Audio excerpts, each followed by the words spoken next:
an opportunity to conquer. When we eventually reach the goal to which we are all striving, God will look us over, not for diplomas or award certificates or trophies, but for scars. If a certain pill or a magic button could make you suddenly much smarter, would you take the pill or push the button? You'll probably never have to decide that because no such pill or button exists. As far as we know, none is in the works. But what is under study is how to increase the IQ of your yet unborn children. We are not yet at the place, Leah, and any others that are expecting. Devin, where's Devin's not here. We're not at the place where we can customize our expected babies in terms of how high their IQs might be, but there is significant research underway toward that goal. At a top biotech institute in China, a very intelligent scientist is using some special machines to crack the code for intelligence. He and his team expect that within a decade they'll be able to boost the IQs of children by as much as 20 points. In theory, that's about the difference between a kid who struggles through high school and one who sails through high school and college. Okay, so maybe we'll have smarter kids. Actually, as most of us realize, they're already a whole lot smarter than we were at that age. But here's a question. If they're more intelligent than we are, will they be able to make wise choices instead of not so wise ones? Will they still buy tickets to an Adam Sandler movie? Will they still watch the Kardashians or Duck Dynasty? Well, no, wait a minute, Duck Dynasty, well, that's a good show. Or, and this is a biggie, will they be able to resist temptation better than we do? I'm guessing that the answer is no. Sometimes super smart people use their intelligence only to come up with more clever rationalizations for yielding to temptation. Can you say Bernie Madoff? Or how about the Apostle Paul, that genius of the early church, who so stamped our faith that theologians sometimes identify our faith as Pauline Christianity. Paul famously once said, "I do not understand my own actions, for I do not do what I want, but I do the very thing I hate." You would find that in Romans 7:15. Or think of author Keith Miller, who is also very intelligent. Miller writes, "Temptation is a strange experience for me. I want to be God's person, but I also have some deep human needs for approval, affection, satisfaction of strong physical and emotional drives. When wrestling with a specific temptation, I seem to change into a different person inside.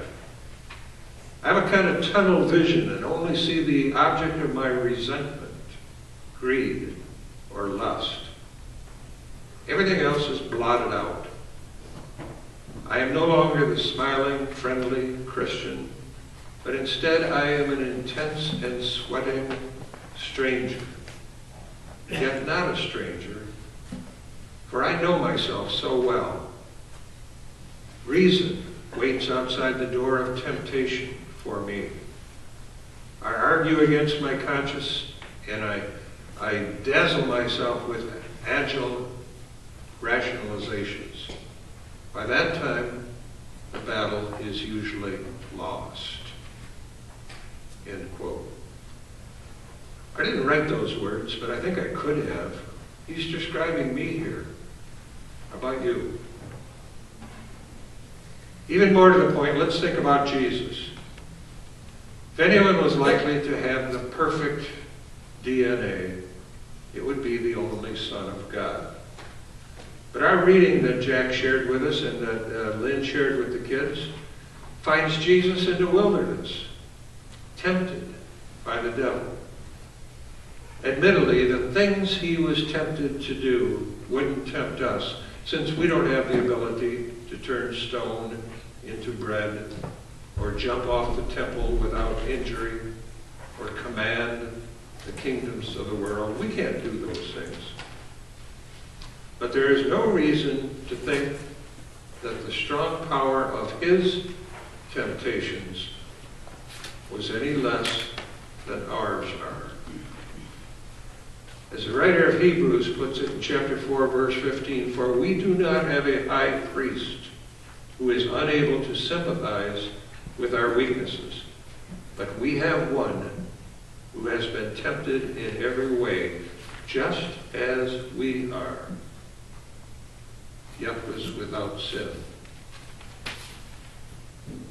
No, whatever our IQ, temptation is part of our human condition, a very important part. Trying to come up with some comparisons, and I've got temptation is as common as rain in Seattle, mosquitoes in Minnesota, honeybees in a field of clover, or snow in western Michigan. Now, you can get an umbrella, some mosquito repellent, a bee hood, or a snowblower, but at some point you're still going to get wet, bit, stung, and cold. And that's why 13th century Franciscan monk St. Anthony advised, "Expect temptation with your very last breath." But here's another question. Even if higher intelligence could immunize us, could prevent us against temptation, would that be a good thing?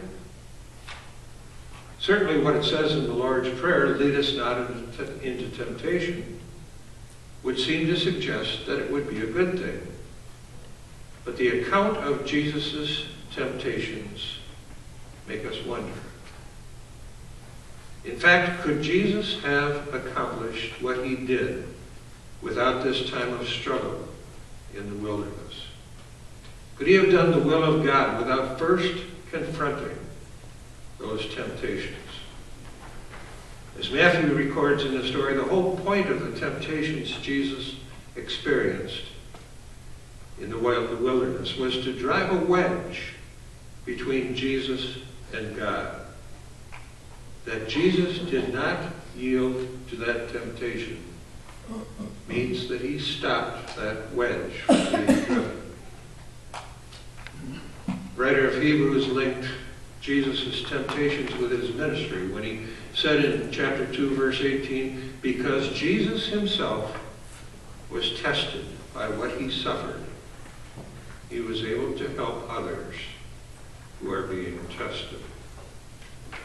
I think it's important to note that the Greek word translated as tempted in the account of Jesus in the wilderness is, and I'm sure I'm going to pronounce this wrong, piranzo, which carries the idea of testing and scrutinizing and even of discipline. But of course, to be effective, a test must be something that can be failed as well as passed or endured. We should notice also that our reading says that Jesus was led up by the Spirit to be tempted. This implies, to me anyway, that temptation can have a positive role. It can lead us to an understanding of our core being and help us to learn and know what our limits are. It can show us the strength or lack of strength of our commitments and our values. We need to distinguish between being tempted and yielding to temptation. Lead us not into temptation is a fair request, but given that temptation continues to come at us, indeed hammers away at us. The request is really short for, when we are tempted, help us not to fail the test. What's more, if we could actually eliminate temptation, we would also close one of the paths that lead us to personal and spiritual development. If temptation is a road or a path, it's one with a whole lot of forks in it. The nature of temptation is that these forks force us to make decisions. Will we follow the leading of the Spirit or the opportunity of the devil? Sometimes the pull of temptation is so demanding that the choice of turning at a major intersection in our road is all we can see. Everything else is blocked out. At other times, it's in those small choices, slight little detours, that, when followed one after another, lead us to ungodly destinations. A 15th century German devotional writer wrote about these little detours when he said, first there comes to the mind a bare thought of evil, then a strong imagination thereof, afterwards delight, an evil motion, and then consent. And so little by little our wicked enemy gets complete entrance because he is not resisted in the beginning.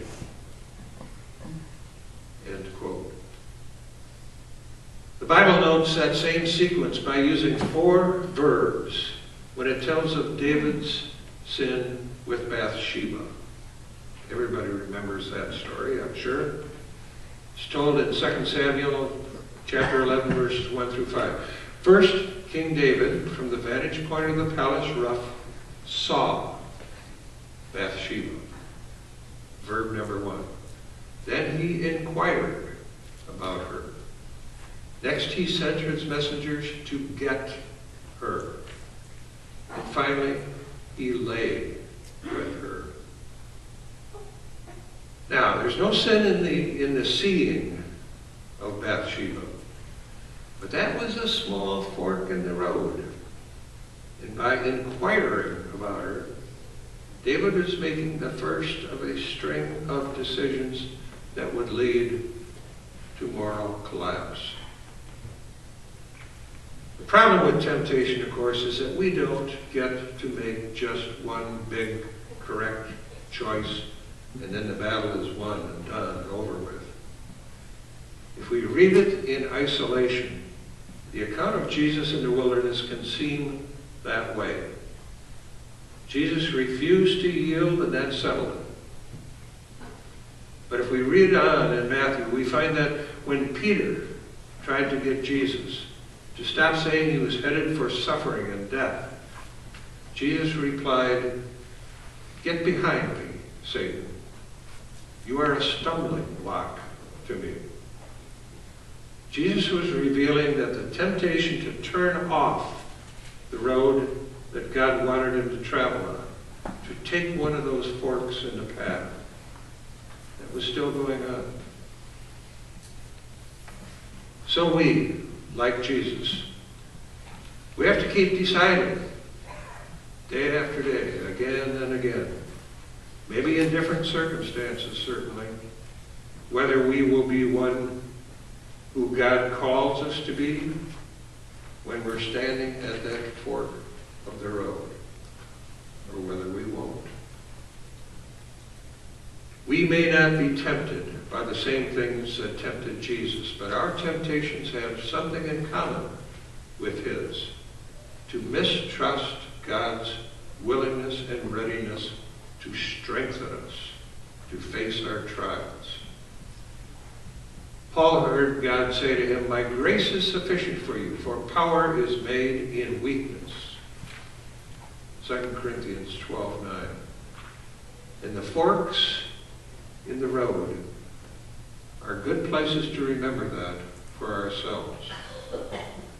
But the thing is, we need to ask God for that grace and power, not only at forks in the road, not only at the beginning of temptation, though it is certainly important at moments like that, but also beforehand in our regular life of prayer. This is no doubt why "lead us not into temptation" is one of the few specific requests that Christ included in the model prayer that he gave to us. There's a story about a passenger in a boat on Lake Michigan during a violent storm far from shore. The man was a well-known preacher. The storm was so severe that people began praying for survival and saying the Lord's Prayer and reciting the rosary and saying silent prayers under their breath. Some people noticed that the preacher wasn't anywhere to be found. So one man went looking for him. And he found the pastor sitting on the deck, on the bow, facing the wind and riding the waves as the boat rocked back and forth. The man shouted, "Why aren't you down below praying with us?" And the preacher said, "There's no need. I'm all prayed up." Maybe that's the edge that smarter people have when it comes to temptation. They know they need God's help every day, every moment, and they stay prayed up. But it's a lesson we, who maybe aren't as smart as some others, can learn as well. And now is as good a time as any to do just that. If you have any prayer requests, I encourage you to send them forward with an usher or bring them forward as we